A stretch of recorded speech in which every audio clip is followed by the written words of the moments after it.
تازه انگارها، ایجاد نویسندگان نهانبین و ژرف پیما، اندیشه های کلیدی در درک معنی زندگی، هستی و راستی و آیین و عنعنه های اجدادی. تازه انگارها، ظهور آفریده های نوین و بهین ادیبان فلک سیر از رادیوی فرهنگ.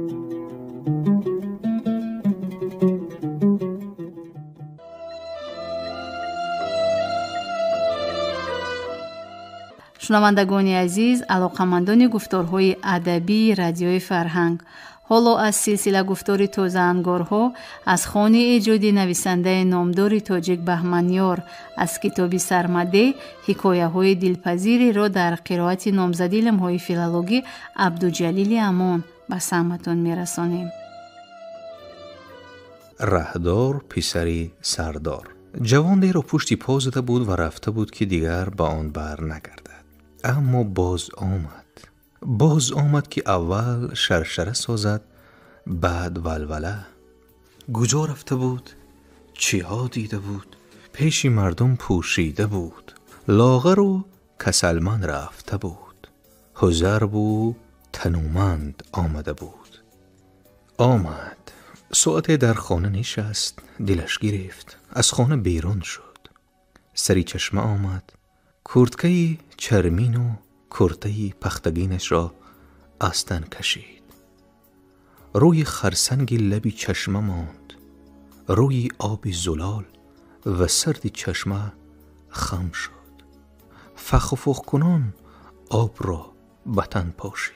ماهپاره به آب می آمد. این منظره را دید و نیمه راه مات و مبهوت ماند. کوزه از دستش فتاد، حره شد، به سنگ برخورده شکست.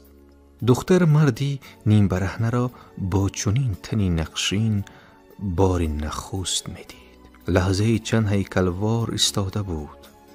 یارای جنبیدن چشم کندن نداشت. بعد به خود آمد، سرخ شد، در گرفت، علنگه زد، به قفا خورد. آسیمه و شتاب زده و ترسان تو گویی ماری شرزه دنبالگیرش بود. به جانب قلعه تاخت، از دروازه وارد شد و شتابان آن را قلف زد. سپس خود را با آغوش مادری هراسانش افکند و خطاب: مادر جان. تمام بدنش خال زدگی. کمپیری مریم روی بام برآمده بود تا سراغ شهبوزش را از کوه و پشته ها بگیرد.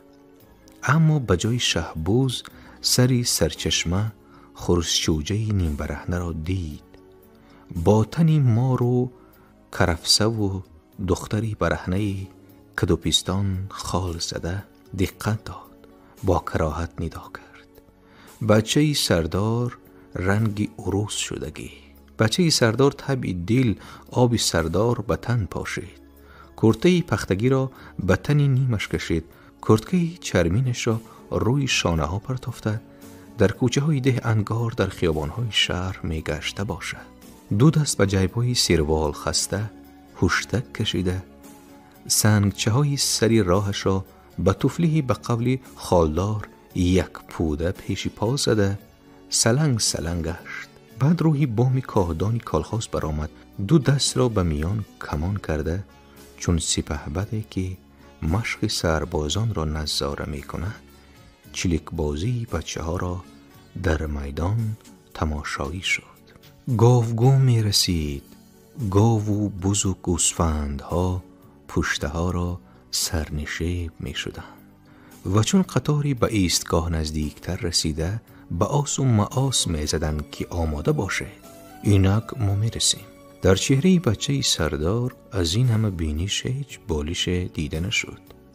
برعکس با یک پزمانی از شر و دلتنگی از ده خطابید: کیشلک. از بام زیر آمد و عازم خانه پدر شد. سگای ده او را نمی شناختند، سویش می چکیدند. دخترکان مگر از او بیم داشتند که چون روبرو می شدند هراسان خود را کنار می گرفتند. تنها کودکان با حسی کنجکاوی ساعت دنبالش بودند. تو گویی میریخ در سیمای او دیده بودند. نزدیک نمی شدند. بین خود او فاصله گرفته بودند که گرفت و از جانبی میریخی تهدید رو زند. سری وقت کناره گیرند.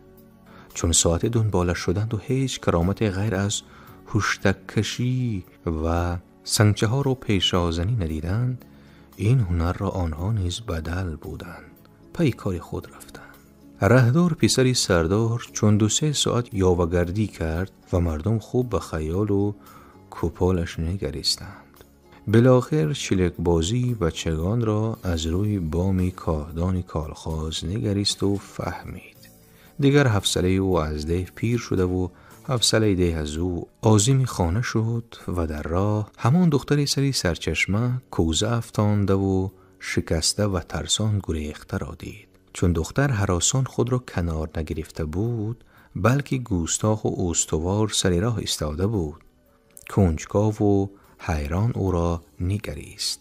دختر دید حسنش رسا، وجاهت گوستاخ و ولی چشمان پرحیا. تو چی نام داری؟ نخستین چیزی که نوگ زبان آمد به زمین پرتافت. رهدار، تو دختری داراشوی کوزگر نیستی؟ ها.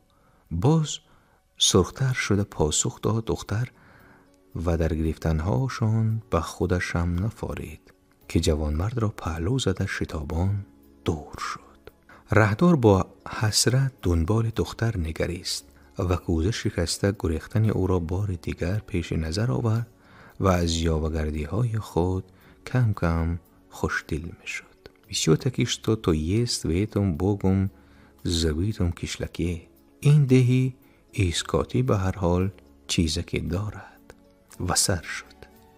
این عشق ویس و رامین، خسرو و شیرین، وامق و عذرا نبود.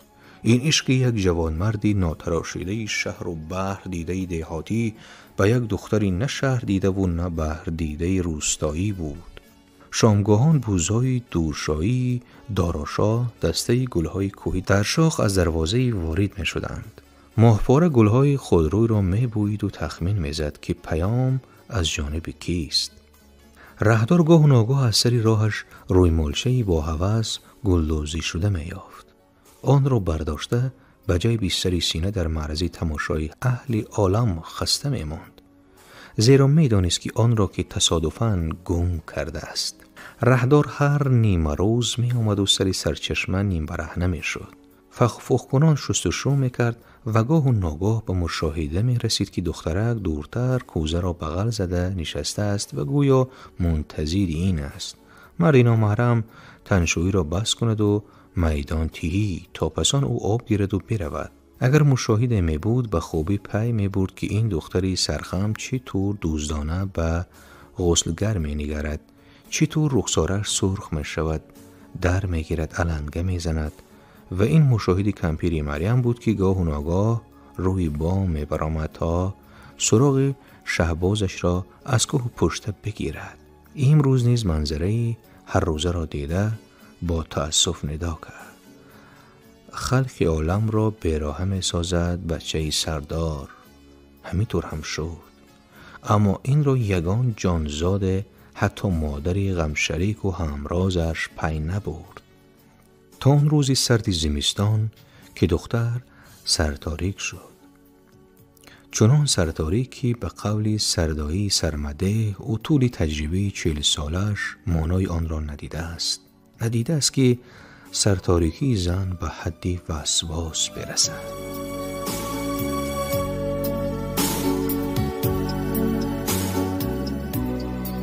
شاپوری ماهیگیر.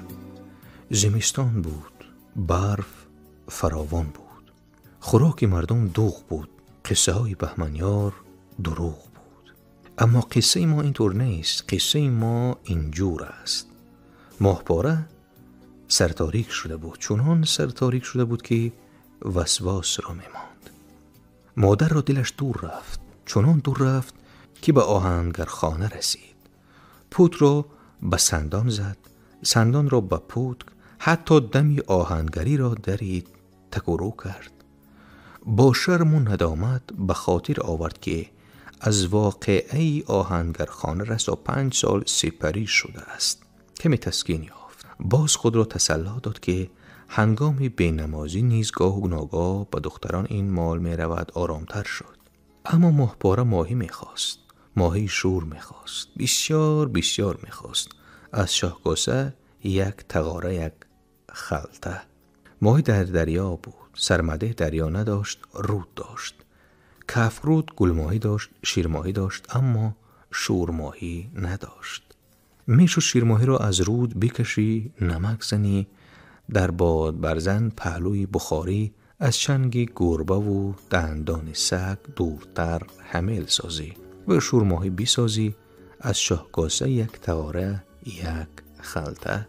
میشد به شهر بروی، مغازه ها را یک خبر بگیری که نادره دریا را، این شهکوتی بدمست ها را پیدا بکنی و بخری.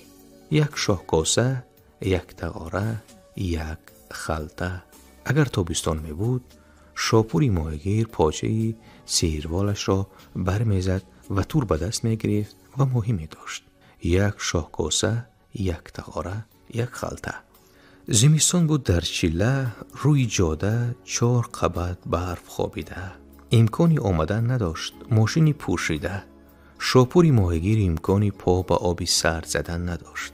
اگر رفت و شاپوری ماهیگیر غیرت می نمود، پای سیروالش برمیزد و به آب می در آمد، مگرم دیگر نمی برآمد. اما دختر سر تاریک شده بود. ماهی می خواست. بسیار بسیار می خواست. یک شاهکاسه، یک تغاره، یک خلطه. مادر خبر یافته بود. همسایه خبر یافته بود. آسوده خبر یافته بود. کلی ده خبر یافته بود. کمپیری آسوده آمد. خروتی معروف خود را آورد. همسایه آمد. گوشتی دود زده شور آورد. دورسایه آمد. بادرینگ و پیازی انزوری نمکین آورد. دختر قروت نمیخواست، گوشت نمیخواست، بادرینگ و پیاز و انزور نمیخواست. ماهی میخواست. بسیار بسیار میخواست. حسرتی 5 ساله در دل داشت دختر. کودکی 5 ماهه در بطن داشت دختر. اما این را کسی نمیدانست. مادر پیشی پای آسوده افتید و نالید که چاره بساز. کمپیری آسوده براه افتاد. شاپوری ماهیگیر را از زیر صندلی گرم بیرون کشید و امر داد که چاره بساز. آب رود سرد بود. دلی مادر پر درد بود. شاپوری بیچاره چون گاو آگرد بود. راهی گریز نبود غیر از چاره ساختن. چاره نبود. شاپوری ماهیگیر از جای بلند شد. میان را سختکک بست. تور را گرفت و روی بام برآمد و بانگ زد. آیا در این ده شیر مردی هست؟ از زیری همه با ما صدا برآمد که هست. اگر باشد با من بیاید. این را گفت و از بام به زیر آمد و پسی خود نگریسته براه افتاد. نزدیک کفرود رسید و به پس نگریست و اهل ده از 7 ساله تا 70 ساله پشتی سر دید. با خوشنودی گفت بارک الله، خیلی شیر مردی هست.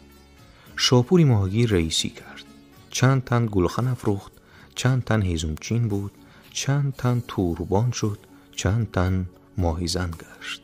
برود می در آمدند. توربان ها و تور می انداختند. از بالا ماهیزن ها هیاهوی کنان برود اساسنان پیش می آمدند. تور را از رود بیرون می کشیدند و ماهی ها را می چیدند و زود سوی گلخن می دویدند. این دسته را دسته دیگر عوض می کرد و داشتند ماهی بسیار بسیار. یک شاهکاسه، یک تغاره، یک خلطه. ملا بخاری زاده تازه نهار خورده، تازه یک ره تسبیح مبارکشان را چرخانیده، تازه لعب گذاشته بودند که به قرائت کتاب دوست داشتهشان کیمیای سعادت بپردازند. کسی صحنی حولی گلو تازه کرد. حاطه ملا دیوار و دروازه نداشت. از این رو هر نیازمند می آمد یک ره 2 ره گلو تازه می کرد. صحنی حولی که این معنای زنگ یا تق تقی دروازه را داشت. ملا چون صدای زنگ را شنیدند نگران شدند که صبحی بر وقت کدام درمانده آمده باشد. حالا در ده از داراشاه درمانده تر کسی نبود که در آمد. عزتی ملا را به جا آورد. هرچند ملا بالا گذر گفتن نگذشت، دمی در نشست، لام علیفه نگفت. او را چنین می نمود که همه عالم از روسیایی او خبردار است. حاجت به بازگوییش نیست. هرچند عالم را به مصیبتی داراشاه کار نبود. بخاریزاده بی‌طرف بودن نمی توانست. طبیعتش همین طور بود. خاموشی به درازا کشید. در این مدت ملا تسبیح مبارکشان را که از جدی بزرگشان به ایشان میراث مانده بود دو ره چرخاندند و خود به خود سخن آغازیدند. چرا آمدی میدانم. از دلت چی میگذرد؟ گمون میبرم. چرا که خودم سر این سودا 2-3 روز است اندیشه دارم. سردار گرفتار است.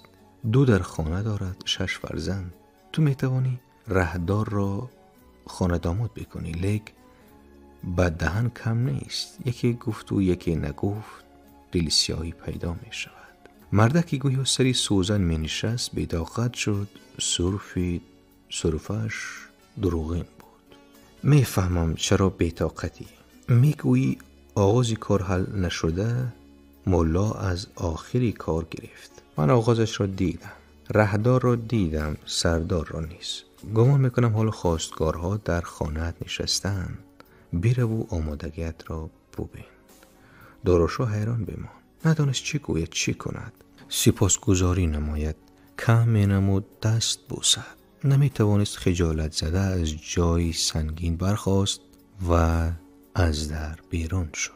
نیمه روزی از آغاز داراشاه 2 تکه و از آغاز سردار 1 گوسفندی آهوری را برآورده سر زدند و هر 2 کلان را به عروسی خواندند. هنوز معرکه پایان نیافته بود که پسر بچه در تاز آمد و خبر آورد که زنی معلموی از ماشینی پوشیده پیاده شده است و رهدار سردوار را میپرسد.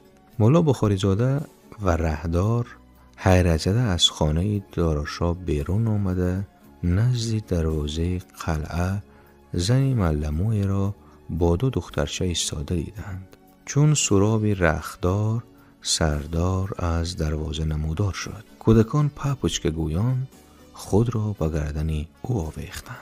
خلاصه در یک طرفت العین کودکان پاپوچکشان را یافته بودند و اما دختر داراشاه هم شوهر را از دست داده بود و هم پاپوچکه درونی شکمش را. مولا بخاریزاده زود دریافتند که گپ و کار چیست. اندیشناک به چرخاندن تسبیح مبارکشان پرداختند که قیله از مزه نگذشته یگان چاره بیابند و یافتند هم. اول زنی معلمو را با پسری سردار یعنی سرداراو نکاح کردند. بدبخت 10 سال با زنک زیسته 2 فرزند دوسترو به عالمی روشن آورده تا حال نه نکاح مسلمانی داشته است نه کافری و 2 کودک را که کاکلهای سرخشان سوته جواری را میماند انگار به صف کشافان قبول میکرده باشند پهلوی هم گذاشتند و با آوازی مهین و شیردارشان به گوششان کلمه شهادت را خواندند. بعد همچون زنی اول از معلمو اجازت خواسته دختری داراشاه را به دست پسری سردار سپاریدند. مسئولیت به ذمه گرفت که تا به عالم روشن آمدن طیف به مادر آینده یعنی عروسی حالیه غمخوار و وفادار خواهد ماند. بعد حوالش به خدا و 4 طرفش قبله خواهد در ده بماند و 2 زن را سرابان شود. نخواهد معلمو را با زرکاکلهایش بگیرد و برود. معلمو را با زرکاکلهایش در مهمانخانه ملا بخاریزاده جا دادند. برای ماهواره همچون نوعروس قریب خانه خسورش 1 خانه و 1 دهلیز ساختند. از این معامله ضرر مگرم تنها ملا بخاریزاده دیدند که گوسفندی آخری 4 سال روی آفتاب رو ندیدهشان 7 روز خام شوربای حشرگران گشت. шунавандаҳои азиз, ёдрас мешавем, ки шумо ҳикоётро аз китоби сармадеҳи нависанда Баҳманёр аз силсила гуфтори тозаангорҳо дар қироати номзади илмҳои филологии Абдуҷалили Амон аз мавҷи радиои Фарҳанг шунидед. Коргардон Мавҷи Гул Юсупова. анҷоми гуфтори 17. Саодати зиндагӣ насибатон.